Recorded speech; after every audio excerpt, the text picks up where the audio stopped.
He could push the Liberals down and kick dirt in their face. It's win, win, win, win, win for him.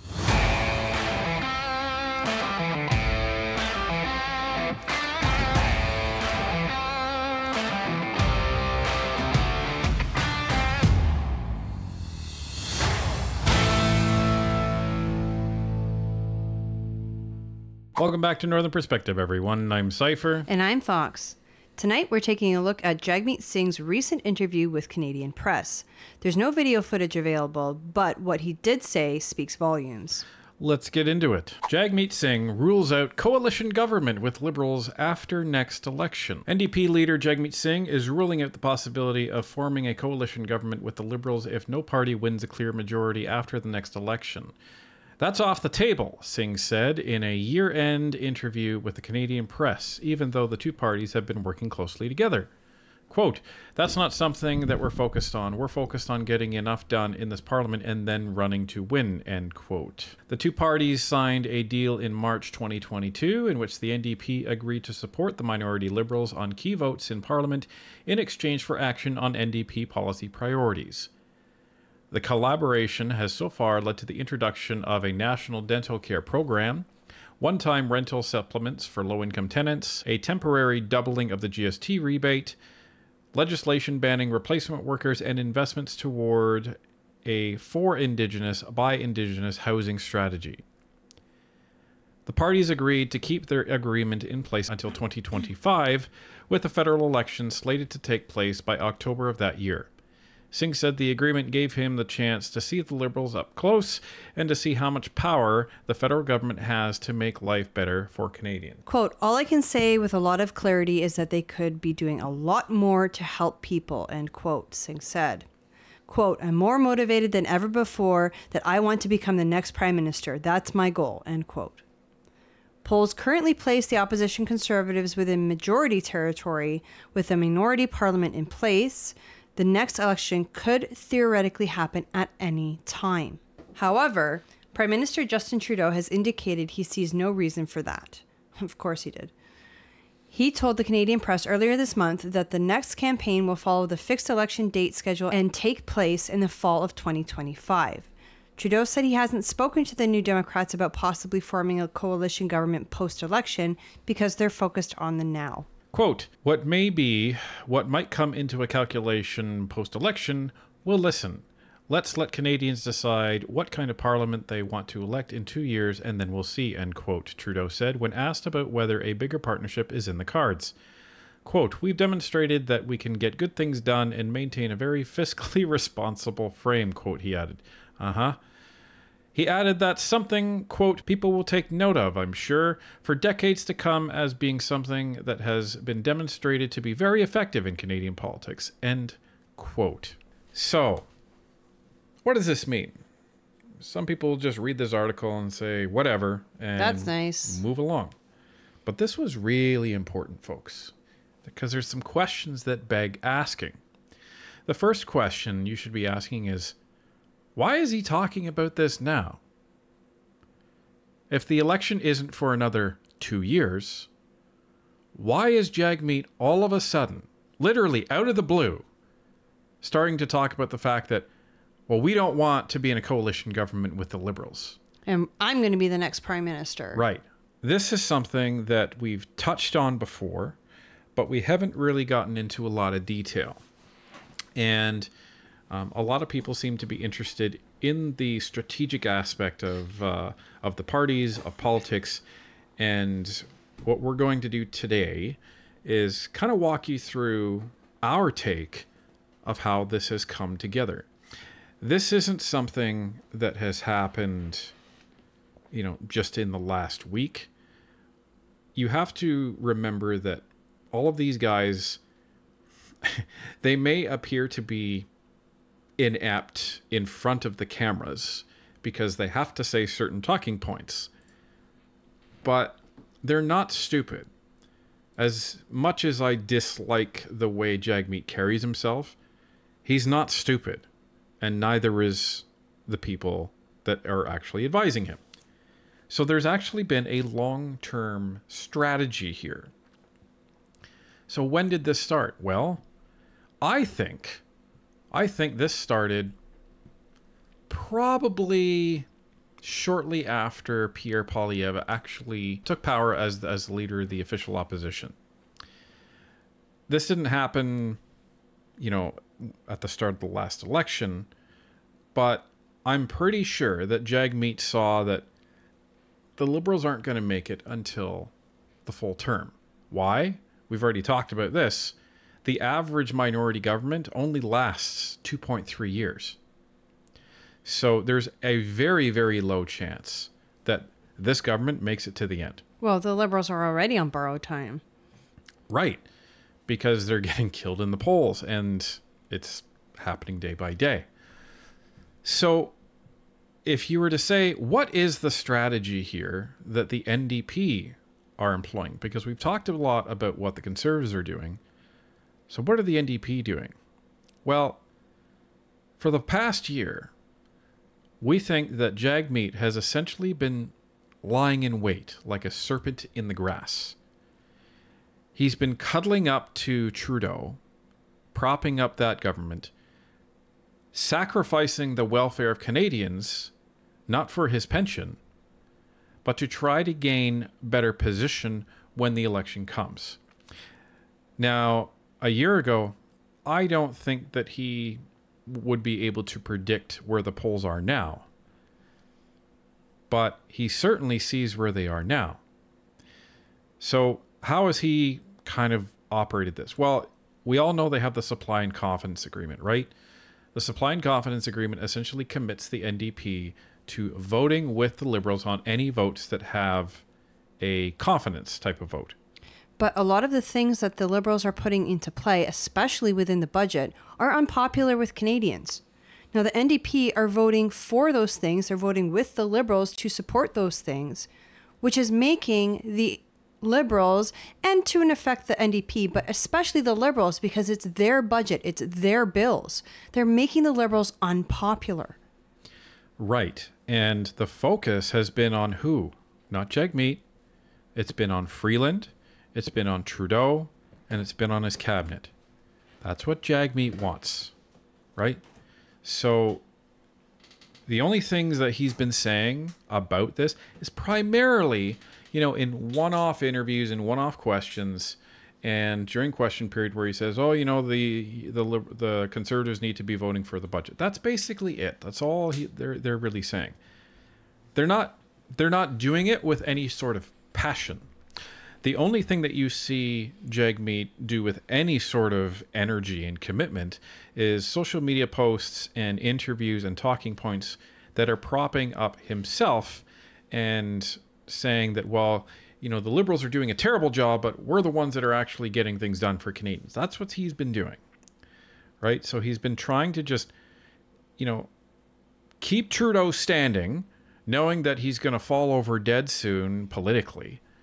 And continue to point at him, like just prop him up a little bit, step back and point at him and say, look at the bad guy, right? So, okay. Now, everything was kind of heading along, and then you saw all of the scandals hit this fall. Where was the NDP on this? Where was the NDP on Speakergate with Rhoda? The new slush fund scandal, ArriveCan, Bottler, the affordability crisis, Speakergate 2.0. The NDP didn't support the Liberals at all on any of these. They stood with the Conservatives and with the Bloc. The NDP even stood with the Conservatives on the carbon tax. Well, why? Why would they do that? That's a question you should be asking. Why would they do that? 2 reasons. Number 1, they stood with them on the carbon tax because they saw how unpopular it was with Trudeau, and they saw the anger from the rest of Canada when they saw the eastern provinces get the carve-out. So they wanted to be able to, avoid the Conservative Party taking all of that momentum and taking all of that support as a result of voting for the carbon tax. So they decided to stand there and vote with them to try and siphon some of the support away. 2, that was the beginning of distancing themselves from the Liberals. Remember what we said before. There's going to be about 5 to 6 months of distancing needed to happen between when the NDP starts to pull away from the Liberals and the next election. Well, when they started doing that, that's about 5 to 6 months away from April, folks. So that distancing, if Jagmeet was indeed intending to ride this out all the way to 2025, shouldn't have started until about May of 2025. But it started in October and November of 2023. Okay? So that was the carbon tax. Now, some of you might be saying, well, why would he not just vote against the Liberals and force a Christmas election? Despite a lot of Canadians saying, well, I would gladly go out and vote for a Christmas election, the vast majority of Canadians would not. Would not. Okay? So that's problematic for any election. It elevates a lot of uncertainty as to what could happen when it comes to an election. So that wasn't worth the risk. But it also wasn't in Jagmeet's timeline. He needed more time to distance himself and the NDP from the Liberals. So what's some more evidence of this? People are saying, well, basically Jagmeet is essentially standing in Trudeau's office and he's being told what to do. Well, if that was the case, then a phenomenon that happened about a month ago can't be explained. Fox, did you notice a significant change in social media from the Liberals about a month ago? Yeah, about a month ago, which I believe was around the same time that Mr. Max Valiquette started working for Trudeau, there started to be all these attack ads on Pierre. You would see it all over social media. You'd see it in these press conferences that they were calling over ridiculous things. They were accusing Pierre of reading right-wing media from the States in regards to the MAGA movement. Yeah, it was just the most ridiculous stuff that never happened. And they were just going after Pierre for any little thing that they could try to go after him for. Yeah, and the NDP saw that. And the best thing for the NDP to do there is literally nothing. Why? Why would he not just jump into that with Trudeau and the Liberals and go after the Conservatives? Well, a few reasons. Number one, he does not want to be associated with another broken promise of Trudeau. Remember back in Trudeau's campaign for the 2015 election, he was very specific in saying that he's not going to engage in attack politics on Harper because he's focused on Canadians. Remember that? So all he's going to do is just break another promise here. He's already done it. And typically, Liberal voters aren't in favor of attack ads. So he's going to further disenfranchise himself with his base. That's what the NDP were looking at. The other thing is that if the NDP did jump into that, it just gives everybody more ammunition to point at the NDP and Jagmeet and say, see, whatever the Liberals do, the NDP are doing. So the NDP are effectively not their own party. They're just an extension of the Liberal Party. So they have actually been very consistent in their social media approach for the last 6 months at least, even a year. It's really been Jagmeet just saying, Trudeau's not doing this and they're not doing that, and Pierre's not doing this and Pierre's not doing that. They are staying far away from this type of attack ad strategy that the Liberals are talking about. And again, that further distances them from the Liberals. All they're doing is just quietly watching the Liberals anger and disenfranchise their own voters this whole year. And when they saw these scandals happening in the fall, they must have been really happy to see that, because that fits within their timeline. Remember, the NDP are not stupid, and they know that this election gets a magnitude more difficult after the boundary changes happen next year. So their timeline is spring.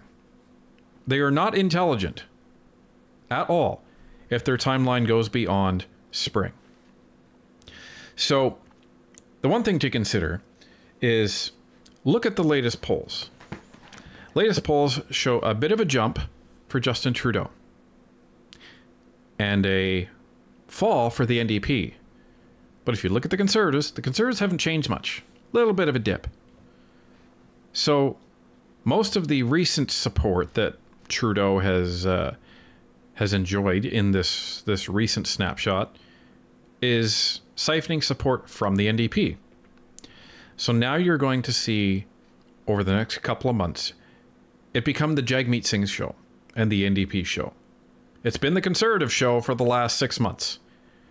Jagmeet is going to be a lot more vocal. He's going to be a lot more visible. And it's going to be directed almost entirely at Trudeau in order to distance the party from them. He has calculated this actually very well. And he sees that the Liberal Party is on death row.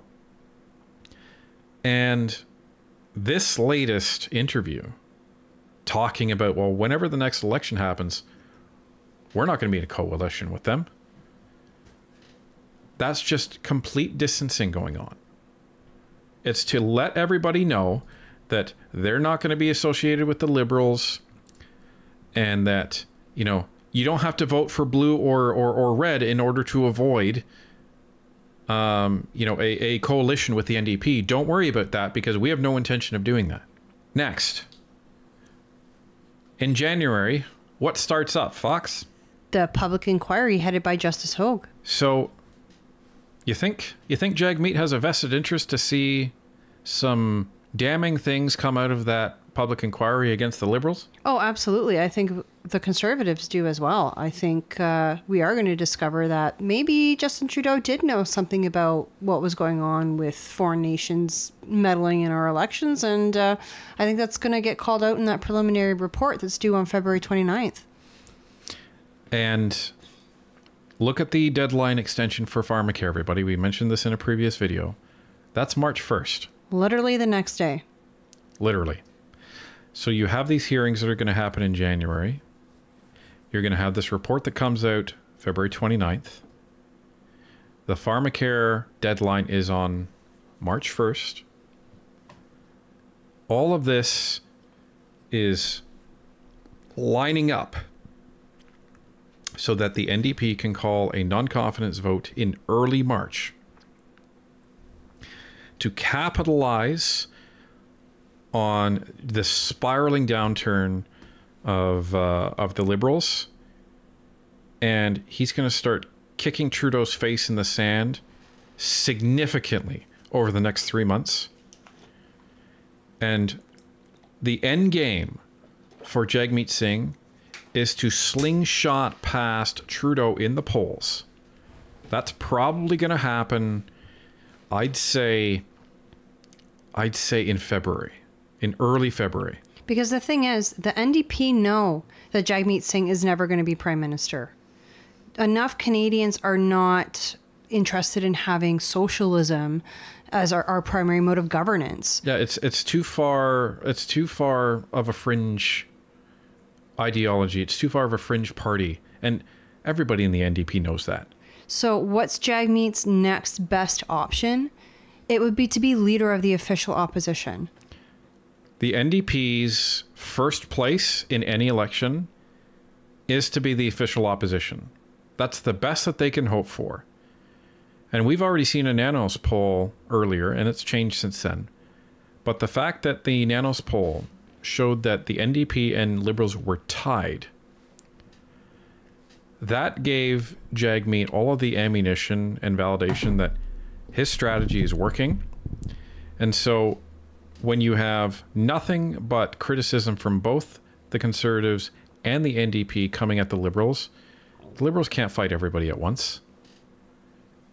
Not a chance.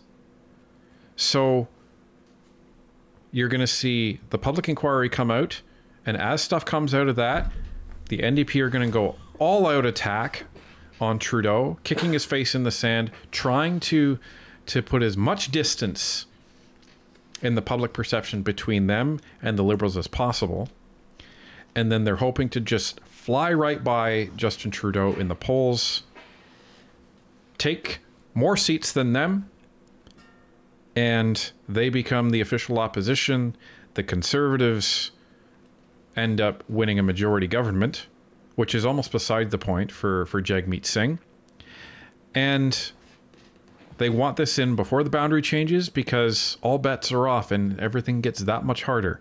And they get to sit in government for another 4 years. And Jagmeet Singh, people talk about the pension. Remember, when Jagmeet Singh, if he becomes the leader of the official opposition, what's that salary change for him, Fox? It's an increase of 50%.